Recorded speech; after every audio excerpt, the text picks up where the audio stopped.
କଥାରେ ଅଛି ଜନସାଧାରଣଙ୍କୁ ପ୍ରତିଶ୍ରୁତି ଦେବା ସହ ସେମାନଙ୍କ ଅସୁବିଧା ପୂରଣ କରିବା କେବେ ବ୍ୟର୍ଥ ଯାଏ ନାହିଁ। ଏଭଳି ଏକ ଖବର ନୂଆପଡ଼ା ଜିଲ୍ଲାର ଖଡ଼ିଆଳ ନିର୍ବାଚନ ମଣ୍ଡଳୀ ପୂର୍ବତନ ବିଧାୟକ ପ୍ରାର୍ଥୀ କମଳଚରଣ ତାଣ୍ଡୀଙ୍କ କ୍ଷେତ୍ରରେ ଦେଖିବାକୁ ମିଳିଛି। କିଏ ଦୁଃଖରେ ରହିବ ବା କୌଣସି ପରିବାର ଅସୁବିଧା ହେବ, ସଭିଙ୍କ ସାଥିରେ କମଳ ନିଜର ମହାନତା ଦେଖାନ୍ତି। ରାଜ୍ୟର ବିଭିନ୍ନ ସ୍ଥାନରେ ବନ୍ୟା ପାଇଁ ଲୋକେ ହଇରାଣ ହେଉଥିବା ବେଳେ କମଳ ନିଜେ ଅଣ୍ଟା ଭିଡ଼ି ଖଡ଼ିଆଳ ବ୍ଲକ ନେହିନା ଗ୍ରାମକୁ ଯାଇ ବନ୍ୟା ପ୍ରଭାବିତ ପରିବାରଙ୍କୁ ଭେଟି ସେମାନଙ୍କର ଦୁଃଖ ଦୁର୍ଦ୍ଦଶା ବୁଝିଛନ୍ତି।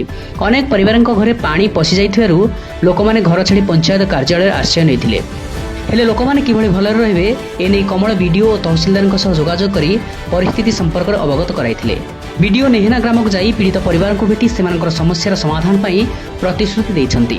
ଗ୍ରାମବାସୀଙ୍କର ମୁଖ୍ୟ ଦାବି ହେଉଛି ଯେ ବର୍ଷା ହେଲେ ସେମାନଙ୍କ ଘରେ ପାଣି ପଶିଯାଉଛି, ଯାହାକି ଆଶ୍ରୟ ନେବା ଅସମ୍ଭବ ହୋଇପଡ଼ୁଛି।